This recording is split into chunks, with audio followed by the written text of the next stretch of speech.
የቀይ ባህርን ጉዳይ በፓርላማ አባላት ደረጃ እንኳን ሐሳብ መወያየት እንደ ነውር እናስባለን። ለምሳሌ አሁን የባህር በር ይገባናል ማለት ነውር ተደርጎ እንዲቆጠር እና ሰው የባህር በር ሲባል እንዴ ልትዋጉ ነው እንዴ ብሎ እንዲያስብ አደረግነው። ለብዙ ጊዜ ስለተቀጠቀጥን የባህር በር ሲባል እንዴ ይላል፣ ይፈራል፣ ይደነግጣል፣ ይጨነቃል። የሆነ ነገር ሊመጣ ነው፣ ማዕት ሊወርድ ነው፣ ከምድር ልትሰነጠቅ ነው ብሎ ነው የሚያስበው። ቢያንስ አጀንዳውን እንኳን እንዳንነጋገር ሆነናል። እሺ አይምጣ እንዴ ዓለም እኮ። አንተ ግን ቀይ ባህርን የሚያክል ነገር እንደ አይዲያ መነጋገር ለምን ታቡ ይሆንብሃል? አትውሰደው ይቅር፣ ግን ለምን አነጋገርበትም? ይጠቅማል አይጠቅምም? ከመጣም እንደሚያስከትለው ማያስከትለው ለመነጋገር እንዴት እናፍራለን? زربات ريوار لهم كميلا كم استغربت نشم أبز حجر زيا بباستراتن بزيوم دياقوناتن تمر حجر مخانا إن الرجال لنا أما خرطنا يا أبي أحمد زياتهم يوم مهنياتو نحجة أما خرطي يكونون نبوليتيك أما خرطي يكونون ويون نايكال أكيدا نعلم زفلت يكونون زما خرو زلو نزكون تعتزي oblivious يبلو والحنت حقنا علمن أكيدا نعلم زي فلت سبات زمت وزلو زرباي أما خرط زلو ويو سبعيزي أكم زكونتات وديقو زلو سلازي إزي دانيال كبرت زبلو وزلو قال يوم كا دانيال حسرت يوم لما بتغكل تعتقل أشمون الساعة كم نريو زلنا إزي أجندا نشال إلو وزلو ببزح من قديو تنزلو أبي أحمد دما نزي زربازي أبتفل عليه مالقزي أبتفل عليه جزي زارب لولو إتأزرار بعد ما مستي أكبابينا زرو زلو كنتات حجراتي فرسالوا حجراتنا يدق حيلتات إن أتوانتن هجرات زجبرو وانزلو كبيت زحزم كنتاتنا خوني متسألو أبز بحالو زلو درجة إن أنري يزل نازي سلازي something must be done هجي أبزي قال يوم سباتنا أفدق بحرك زارب كل أبوكو ني معبالي دلي ون تاشمز بلولو no نزي أب نتاك تحزلكم يعني توم ناي بروكسي حيلتات زجبرو وزلو أتعايزة كريكم سلازخونكي أبزي أسمعوها حيل ከአምስቱ ቤዚክ ዶሜን ሁለት ዶሜን ላይ ብቻ ሶቨርኒቲን የሚከላከል መከላከያ ሊሆን አይችልም። በስፔስም በሳይበርም በባህርም ጥቃት ሊያጋጥመን ስለሚችል አንዱ ፋይንዲንግ ይሄ ነበር። ባህር ኃይል ማደራጀት እንደ ኃይል በአዋጅ ስናወጣ ከውስጥም ከውጭም ይሽዋል።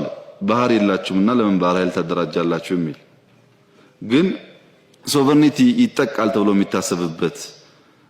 መንገድ ባህር ያላቸው ሳይሆን ባህር በአቅራቢያቸው ያሉም ጭምር ነው። ሕጂ ከምትሪ ወደለኹም እቲ ሕቶናቱ ናይ ኣፍደገ ባሕሪ ክብል ከሎም ደስ very little about ውሑድ ነገር እዩ ዘለዎ ብዛዕባ ናይ ቁጠባዊ ረብሓታት ናይቲ ባሕሪ ክዛረብ ከሎ ኩሉ ግዜ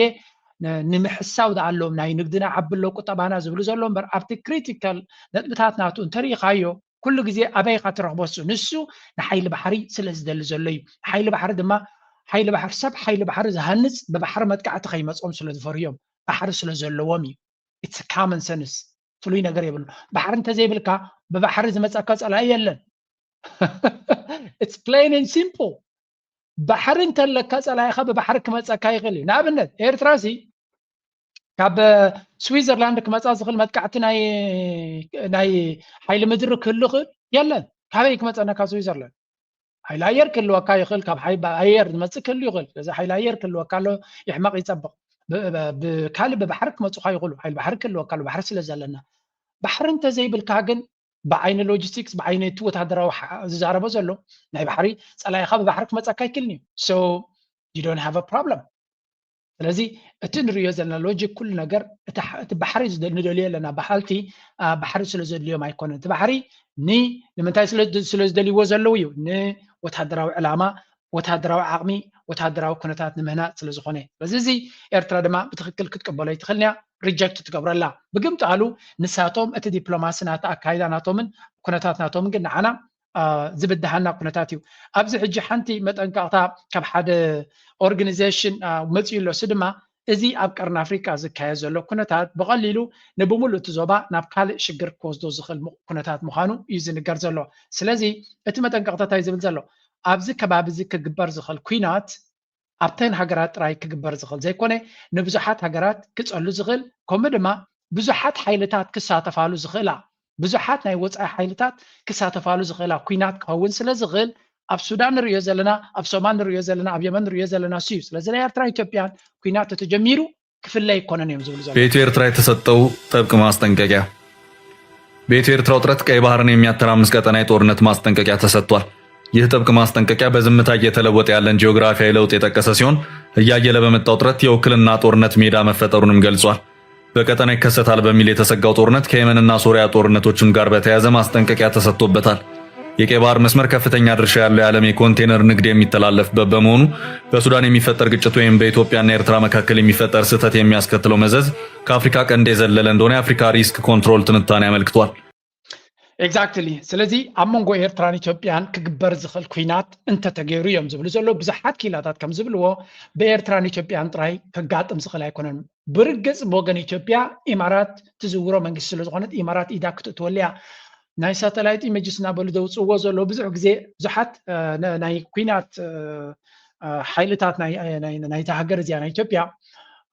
ናይ ኢማራት ነፈርቲ ወታደራዊ ሎጂስቲክስ ዝፀዓና ምዃነን ዝጥርጠራ ናብ ኢትዮጵያ ናብቲ ሓረር ሜዳ ዝበሃል ኤርፖርት ከምኡውን ናብ ቦሌ ኤርፖርት ከም ዝኸዳ ዘለዋ ዘርኢ ብዙሕ ኢሜጅስ ከም ዘሎ ምንቅስቃሳት ትራፊክ ከም ዘሎ እዮም ዝነግሩ እዚ ድማ እንታይ እዩ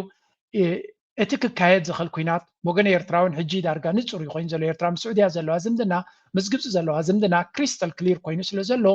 ኤርትራ ካብ ካልኦት ሃገራት ሓገዝ ክትረክብ ትኽእል እያ ስለዚ እቲ ኩናት ኤርትራን ኢትዮጵያን ተገይሮኖ ከምቲ ቅድሚ ሕጂ ክኸውን ዝኽእል ኣይኮነን ኤርትራ ናይ ቀረም ናይ ደገ ሓገዝ ስለ ዘይነበራ እምበር ኢትዮጵያ ኩሉ ግዜ ናይ ደገ ሓገዝ እዩ ነይሩ ግን ንሳቶም ንዑ ይገልፅዎን እዮም ስለዚ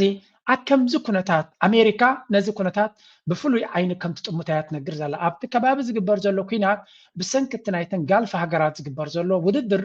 እቲ ዞባ ንኣሜሪካ ንሃገራዊ ረብሓ ከምዘየገልግል ኮይኑ ኣሎ ናይዚ ውፅኢት ድማ ኣብ ሓደ ቦታ ፕራክቲካሊ ይረአ ኣሎ ካልእ ኩሉ ብቲዮሪ ዝዝረብ ክኸውን ይኽእል እዩ ኣብ ሓደ ቦታ ግን ፕራክቲካሊ ይረአ ኣሎ ንሱ ድማ ለስን ቱ ዲስ ዋን That's the Rapid Support Forces second in command Abdurrahim Dagalo on Wednesday, marking the takeover of Sudan's most strategic oil field in South Kordofan state. It's his group's latest territorial gain and a scene no one could have predicted a few months ago. But Sudan's conflict has seen surprising shifts in just a year. This was how the map of control looked in early January. The RSF controlled most of Darfur, parts of Kordofan, the capital Khartoum, the second most important state of Wad Madani, as well as parts of Sennar in the southeast. ከም ትሪእዎ ዘለኹም እዚ ትሪእዎ ፀናሕኩም መጀመርያ እቲ ኩነታት ናይ RSF ዝበሃል ምንቅስቃስ ነቲ ናይ ነዳዲ ቦታ ዝኾነ ኣብ ደቡብ ኮርዶፋን ከም ዝተቆፃፀሮ ኣብ ዝቆፃፀረሉ ዘሎ እቲ ዝንቀሳቀስ ዘሎ ድማ ንዳጋላ ሓዉ እቲ ናይቲ ወታደራዊ እዚ መራሒ ምዃኑ ዝንገር ንኣልቡርሃን ሹምና ረቑሒ ብዓረብ ማለት እዩ ክትጥንቀቕ ነተሓሳስበካ ዓቕምናቶም ንመጃሃሪ ይጥቀመሉ ከም ዝነበረ ዝግለጽ እዩ ኣብ መጀመርያ ኣዋርሕ ናይዚ ዓመት እዚኣ ሰራዊት ናይ ሱዳን ጽቡቕ ዝኾነ ምንቅስቃሳት ክገብር ጀሚሩ ነቲ ዝበፅሐ ከባቢ ናይ ሱዳን ብፍላይ ነቲ ኣገዳስነት ዘለዎ ቦታታት ተቆፃፂሩ ዝነበረ RSF መጀመርያ ሰራዊት ናይ ሱዳን ፀፍዒ ከውፅኦ ተራእዩ ሰራዊት ናይ ሱዳን ድማ ንብምላእ ሱዳን ሓራ ከውፅኣ ይኽእል ዝብል ተስፋ ድማ ኣብ ብዙሓት ዓሊቡ ወሪዱ ጥራይ ዘይኮነስ ብዙሓት ሱዳናውያን እውን ተመሊሶም እዮም እንተኾነ ኣብዘን ዝሓለፋ 3 ወርሒ 2 ወርሒ ግን እቲ RSF ከም ብሓድሽ ሪሞቢላይዝ ገይሩ ሞር ሞደርን ኣፅዋር ሒዙ መፅዩ ብዙሓት ቦታታት ይቆፃፀር ከም ዘሎን ዓቕምናቱ ብቐሊሉ ዝፅንቀቕ ከም ዘይኮነን ሕጂ ድማ እንተተኻይሉ በዚ ዝኸዶ ዘሎ ድማ ናብ ካርቱም እውን ክምለስ ከም ዝኽእል እዮም ዝለዉ On the side of the Sudanese army, the picture seemed rosy and preparations were underway here in Port Sudan to move the seat of government back to Khartoum. But despite setbacks, the RSF remained strong. It still controlled most of Darfur, and it was laying siege to 4 state capitals or key cities across western Sudan: El Fasher, Baba Nusa, Kadugli, and Delenj. In October, and after a year and a half, ከም ትሪእዎ ዘለኹም ኣብዚ ዝሓለፈ እዋናት ናይ ሱዳን እቲ ሞመንተም ዝበሃል እቲ ናይ ምድፋዕ ሓይሊ ምስቲ ናይ RSF ሓይሊ ከም ዘሎ እዩ ዝንገር ዘሎ ኣሜሪካ ድማ ኣገዳሲ መግለፂ ኣውፅኣ ኣላ ብፍላይ ኣብዚ ሕጂ እዋን እቲ RSF ዝበሃል ኣገዳሲ ቦታታት ሒዙ ስለ ዘሎ ኣብ ጣውላ ክቐርበሉ ዝኽእል ኩነታት በፂሒሉ ይመስል እንተዘየለ እቲ ኩናት ክውዳእ ኣይክእልኒ ኣብ ዝበሃለሉ ዘሎ ኣሜሪካ ሓደ ኣገዳሲ መግለፂ ኣውፅኣ ኣላ እዚ መግለፂ እዚ ድማ ምስተን ኳድ ዝበሃል ሃገራት joint statement on restoring peace and security in Sudan State Department in America دوصو مغلጽ easy اجي ኳድ ክንብል ከለና መን እዮም ሳቶም ብወገን ኢማራት ብወገን ብሱዳንን ሰራዊት ሱዳንን ዘለው ግብፅን ስዑድያን ክኾኑ ከሎ ብኔው ድማ ኢማራት አላ አሜሪካ ድማ መንጎ ክትብላ ይትኽልኒኻ ምስ በዓል ኢማራት እያ ዘላ ብሓፈሻ ኣብ ፕራክቲስ ንሳቶም ከምኡ ይብሉን እዮም ስለዚ ኣብዚ ኳድ ዝበሃል ግብፂ ስዑድ ዓረብ the United Arab Emirates and United States of America ኮይኖም ዝገበርዎ እዩ so at the invitation of the United States Ministers of Foreign Affairs of the United States እዚ ኣብ ዝሓለፈ ዝተገበረ ኮይኑ ኣብ ምንታይ ተሰማሚዖም ነይሮም መስለን እዚ ሓድሽ ኣይኮነን ግን ሼር ክገብርዎ ኢና ነርና ኣብዚያ ሓንተላ ኣነ ዝረኣኳ እዘን ሰለስተ ነጥብታት የከረየኩም ደልየ ነይረ ኣብ ምንታይ ተሰማሚዖም ነይሮም መስለኩም let me show you ሰለስተ ፈርስት ይብላ ኣሎ ኣብ ምንታይ ተሰማሚዖም ነይሮም እዞም ኳድ ዝበሃሉ ሃገራት Sudan's sovereignty unity and territorial integrity are essential for peace and stability ስለዚ ሉላውነትን ግዛታዊ ሓድነትን ናይ ሶማልያ ክኽበር ከም ዘለዎ እዮም ዝብሉ ባት እቲ ሃገር ትምቃል ከም ዘላ ናተመቕለት ከላ ሉላውነትን ግዛታዊ ሓድነትን ናይ ሱዳን ክኽበር ኣለዎ እንድሕር ኮይኑ መርገፂ ናይ ኣሜሪካ ብኸመይ እዩ ክግበር ዝኽእል ንዝብል እንድሕር ኢልካ ሲቪላዊ መንግስቲ ክኸውን ኣለዎ ዝብል ሕቶ ድማ ይመፅእ ስለዚ ክልቲኦም ሰራዊት እንታይ ይብል ኣብቲ ካሊእ there is no viable military solution to the conflict and the status quo creates unacceptable suffering and raises risks to peace and security ታይብሉ ለውዚ ክልቲኦም ሓይልታት warring parties እዮም ዝብልዎም ሰራዊት ሱዳንን መንግስቲ ሱዳንን በቲ ሓደ ከም ሓደ ጉጅለ ጌርካ ወሲድካ እቲ ዕጡቕ ምልሻ RSF ድማ ከም ካልእ ክፋል ናይቲ ሃገር ወሲድካ ክልቲኦም ተዋጋእቲ ሓይልታት ብግምት ኣሉ እቲ ሓቂ መንግስቲ ናይ ሃገር ምስ ሓደ ዕልዋ ክገብር ዘሊ ምልሻ እዩ ዝግበር ዘሎ እቲ ኩናት እዩ ክኸውን ዝግባእ ግን በቲ ሚድያ ብሓፈሻ ክልተ ጀነራላትን ክልተ ሓይልታት ሲቪል ወር ኣብ ሱዳን ይካየድ ከም ዘሎ እዮም ዝገብሩ ዘለው እዚ ድማ ነቲ ናይ ደገ ምትእትታው ንምሕፃሩ ዝግበር ነታ ናይ ደገ ምትእትታው ኣብ መበራብ ዓይሎም ሓምሻዮም ገይሮማ ዝኻንታ እዩ ክሊርሊ እንታይ ዘርእየካ እዚ መንግስቲ ኣሜሪካ ነቲ ጉዳይ ናይ ሱዳን ብቕኑዕ ልቢ ክትፈትሖ ድሌት ከም ዘይብላ ብቕኑዕ ልቢ ክትፈትሖ ድሌት የብላ ንብሎ ዘለና ካብዚ ነዚ ዝረኣየት ግብፂ ሓደ ኣገዳሲ ቀይሕ መስመራት ናተይ ላውፅያ ኣላ ሬድ ላይንስ ፕሬዚደንት ናይ መራሒ ናይ ሱዳን አልቡርሃን ናብ ግብፂ ከይዱ ነይሩ ምስ ዓብድልፈታሕ አልሲሲ ድማ ተራኺቡ ነይሩ ኣብ ትርክብ ድሕሪ ትርክብ ግብፂ ቀይሕ መስመር ናተይ ሬድ ላይንስ ኣብ ጉዳይ ናይ ሱዳን ኢላ ደውፅኦቶም ኣብዚ ክንሪኦም ኢና ብጣዕሚ ብዙሕ ዝዘውር ዘሎ ነገር እውን ኮይኑሎ እዚ ሓደ ካብቲ ዝበለቶ እንታይ ማለት እዩ እዚ ድማ መራሒ ናይ ሱዳን ኣብ ስዑድያ ከይዱ ኣብ ዕፁባ ኸይባ ምስ ሲኒየር ኣድቫይዘር ናይ ኣሜሪካ ፍሉይ ልኡኽ ሓላፊ ናይቲ ዞባ መሳት ብሎስ ተራኺቡ ነይሩ ምስ መራሕቲ ናይ ስዑድያ ድማ ተራኺቡ ነይሩ ምስ ኤርትራ እውን ተራኺቦም ነይሮም ስለዚ እንታይ ትብል ኣላ ግብፂ ኣብዚ Egypt is following with deep concern the continued state of escalation in Sudan and the resulting horrific massacres and blatant violations against Sudanese እዚ ግብፂ ብዓቢ አንክሮ ወይ እውን ብጥንቃቄ ነቲ ኩነታት ኣብ ሱዳን ዝግበር ዘሎ ኩናት ዕግርግር ከምኡ ድማ ህልቂት ወይ ከዓ ቅዝፈት ኣብ ልዕሊ ሲቪላውያን ከምኡውን ግህሰት ናይ ኩሉ ዓይነት ግህሰት ኣብ ልዕሊ ህዝቢ ሱዳን ዘጋጥም ዘሎ ብፍሉይ ድማ ኣብ ኣልፋሸር ዘሎ ብቐረባ ትከታተሎ ከም ዘላ ገሊፃ ኣላ ግብፂ በቲ ካልእ the Arab Republic of Egypt affirms that there are ነሳ ድማ ኣትሪራ ቀይሕ መስመር ከም ዘለዋ and እዞም ቀይሕ መስመር ናታ ድማ ክስገሩ ከም ዘይብሎም እያ ትነግር ዘላ እዚ ድማ ነዚ እንድሕር ሰጊርካ and doing so would directly affect Egyptian national security which is directly linked to Sudanese national security ስለዚ ነዞም ቀይሕ መስመር ምስጋር ማለት ድማ ብቐጥታ ናይ ግብፂ ሃገራዊ ድሕነት ወይ ከዓ ናሽናል ሴኩሪቲ ምጥሓስ ስለ ዝኾነ እዚ ድማ ምስ ናይ ሱዳን ሃገራዊ ድሕነት ድማ ተመሳሳሊ ሱዳንን ግብፅን ሓደ ዓይነት ናሽናል ሴኩሪቲ ሕቶ እዩ ዘለዎን እዚ ድማ ኒል ብዓብዩ ናይ ክልቲአን ሃገር ዘተንክፍ ስለ ዝኾነ ክልቲአን ኣዝዩ ዝተጣበቀ ሃገራዊ ድሕነት ወይ ከዓ ናይ ናሽናል ሴኩሪቲ ዕላማታት እዩ ዘለዋን that's why ዝምድናናተን ካብ ቀደም እውን ኣብ ብዙሕ ነገራት ይራኸብ እዩ So, Egypt emphasizes that preserving the unity of Sudan and the integrity of its territory is among the most important of these red lines, including not following the secession any part of Sudan's territory. Egypt also renews its categorical rejection of the establishment of any parallel entities or recognition thereof. As the Egypt ምስ ሱዳን ኣብ ክልተ ክትመቕላ ኢልካ ምሕሳብ ብፍጹም ተቐባልነት የብሉን ቀይ መስመር እዩ ድማ ትብለላ ስለምንታይ ከምኡ ትብላ ኣላ ሱዳን ኣብ ክልተ ተመቂላ ንኣብነት ብፍላይ እቲ ናይ ኒል ከባቢ ብዝኾነ ይኹን መንገዲ RSF ሒዙን ተመቂልዎ ሱዳን ምስ ኢትዮጵያ ጥራይ ኮን ክትዛረብ ዘለዋ ምስ ካልእ መንግስቲ እውን እያ ክትዛረብ ዘለዋ ከምኡ እውን ወላ እውን ፃዕዳ ኒል ዝሓልፈሉ ቦታ እዮም ዝቋፀርዎ ዘለዉ ስለዚ ንግብፂ ዓብ ሓደጋ ከም ዘለዋ ትፈልጥ ኣላ ስለዚ ሱዳን ሓደ መንግስቲ ክህልዋ ኣሎ ምስ ሓደ መንግስቲ ጥራይ ድማ ክዘራረብ ዝኽእል ንዑ ምስባር ማለት ድማ ንግብፂ ምክባብ ወይ እውን ንግብፂ ንሃገራዊ ድሕነት ናይ ግብፂ እውን ምትንካፍ ስለ ዝኾነ እዚ ጉዳይ እዚ ሸለል ኢልና ንሓልፎ ይኮና ትብል ኣላ ስለዚ ናይ ሱዳን ሓድነትን ከም ሓንቲ ሃገር ኮይና ናይ ምቕፃል ሕቶና ኣና እውን ሃገራዊ ሕቶና እዩ እዮም ዝብሉ ዘለዉ ግብፂ ፕሬዚደንት ናይ ኤርትራ ብዙሕ ግዜ ይከም ዝብል ሱዳን ሓንቲ ሃገር ክትከውን ኣለዋ ትብል ኤርትራ ግን ሱዳን ሓንቲ ሃገር ስለ ዘይኮነት ብዙሕ ትኸስሮ ነገር የብላ የስ ከም ጎረቤትና ሕማቕ ይስማዓና ካልኦት ሓይልታት ድማ ተመሳሳሊ ፖሊሲ ንክኽተሉ ስለ ዝኽእሉ ኣዝዩ ሕማቕ እዩ ግን ንኤርትራ ብቐጥታ ኣብ ቁጠባ ይኹን ኣብ ሴኪሪቲ ናታ ብቐጥታ ክትንክፋ ዝኽእል ነገር ኣሎ ክብል ኣይክልኒ ኤርትራ ንእሽተይ ሃገር እያ ካብዚ ጉዳይ እዚ ድማ ርሒቓ እያ ዘላ እቲ ብወገን ኤርትራ ዘሎ ሱዳን ተሓኒ ዘሎ ግን ኤርትራ ከምቲ ዝበልኩም ኣርሒቑ ስለ ዝሓስብ ትመርሕነት ምስቲ ብዓብዩ ከባቢያዊ ነገር ድማ ዝያዳ ከም ሓላፍነት ስለ ዝርዮ ዳ እምበር ንኤርትራ ብቐጥታ ክትንክፋ ዝኽእል ይባህላይ ኣይኮንኩን ኣነ ቢካዝ ኤርትራ ኣብ ኤርትራ ከምዚ ዓይነት ስጉምቲ ክውሰድ ከሎ መንግስቲ ሱዳን ክጓየልና እውን ኣይረኣኹን ኣነ ለስ ቢ ሪል ኣብዚ ማለት ንሱዳናውያን ንሓልየሎም ኢና ግን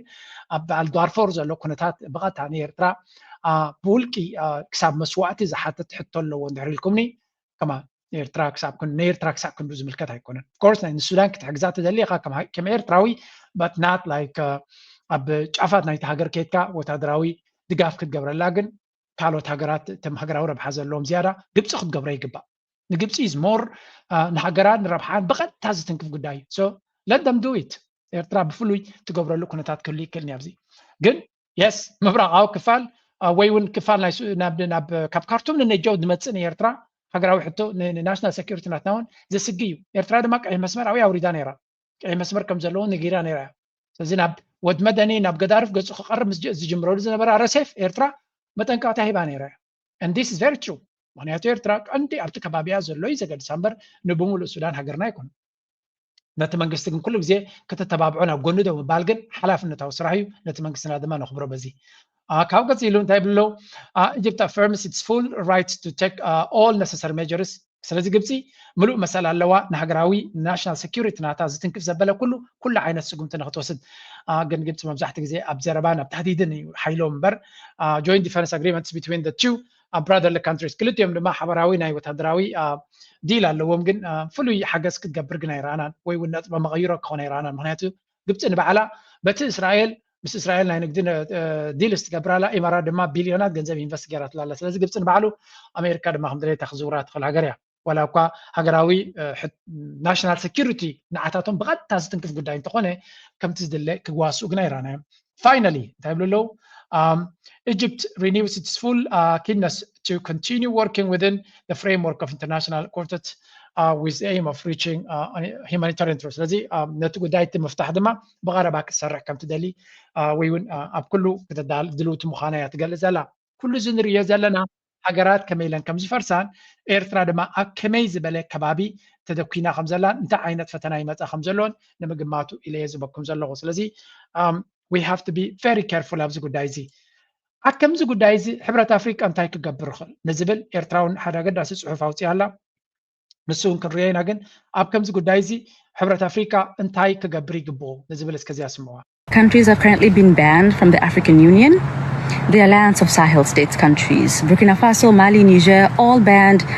expelled, excommunicated from the African Union. The reason being the way these African nations' leaderships came to power via military coup. That is something that is totally unacceptable to the African Union. But you know what's acceptable? That the United Arab Emirates is sitting in African Union meetings, that Israel is sitting in African Union meetings. It was sitting up until recently when it too was kicked out.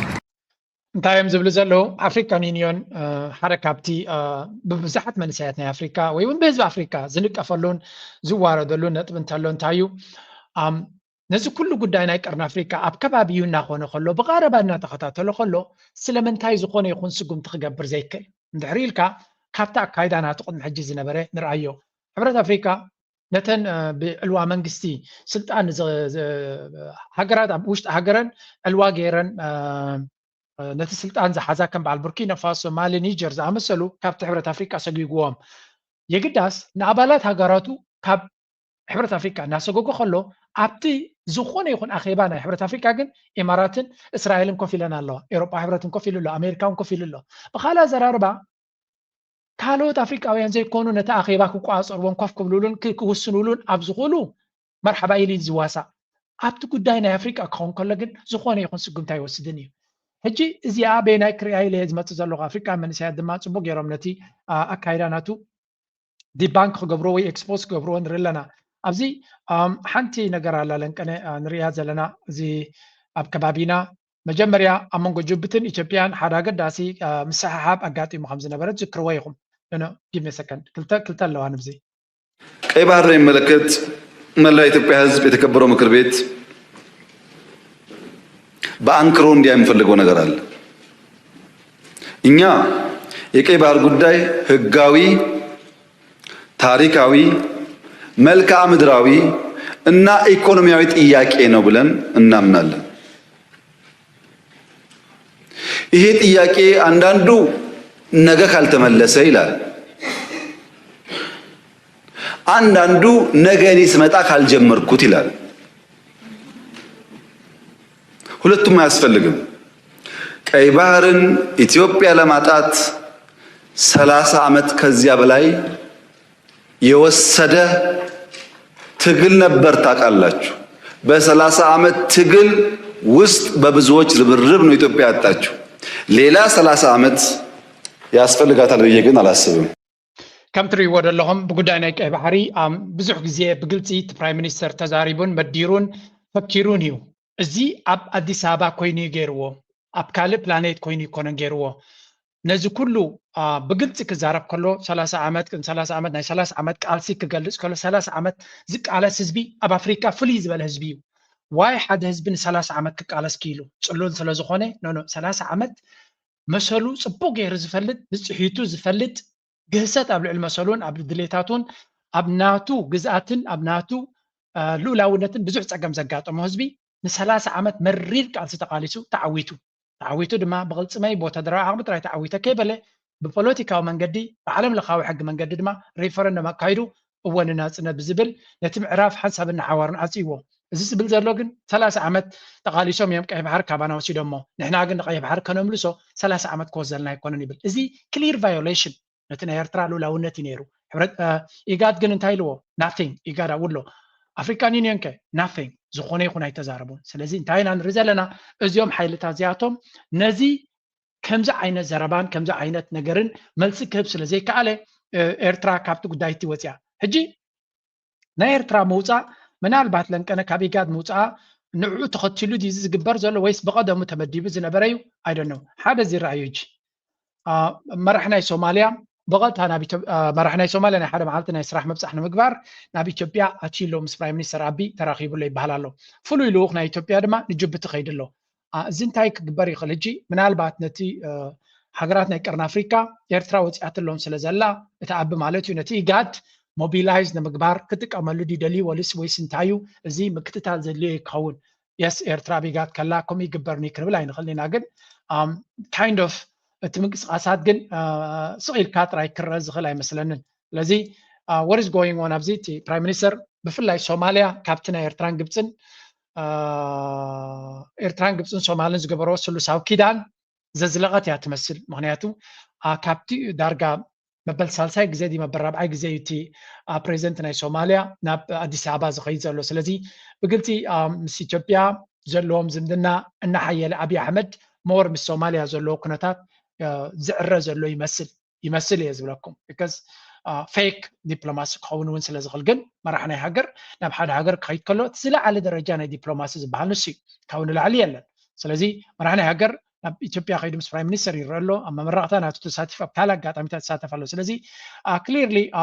ካብቲ ኩነታት ኣንካራ ዝተፈፀመ ስምምዕ ድማ ናብ ኤርትራ ገፁ ኣይከደን። ስለዚ ምስ ኤርትራ ሶማልያን ኤርትራን ተመሳሳሊ ወይ እውን ብሓደ ኣለዋ ኢልካ ንኽትዛረብ ክትግምት ትረኣያ ክትኽእል እምበር ኣብ ፕራክቲስ we don't see much ኣብቲ ኩነታት ማለት እዩ ህዝቢ ሶማሊ ግን ኩሉ ግዜ ኣብ ጎኒ ህዝቢ ኤርትራ ብዙሕ ግዜ ክትሪኦ ከለካ ኣብቲ ሶሻል ሚድያ ክንሪኦም ከለና ብዙሕ ግዜ ስለዚ ኣብ መንጎ ክልቲኦም ዘሎ ኩነታት ናብ ዕምቆት ክኸይድ ይብላ ብላ ይብሉ ኣለዉ but that's all right ካልእ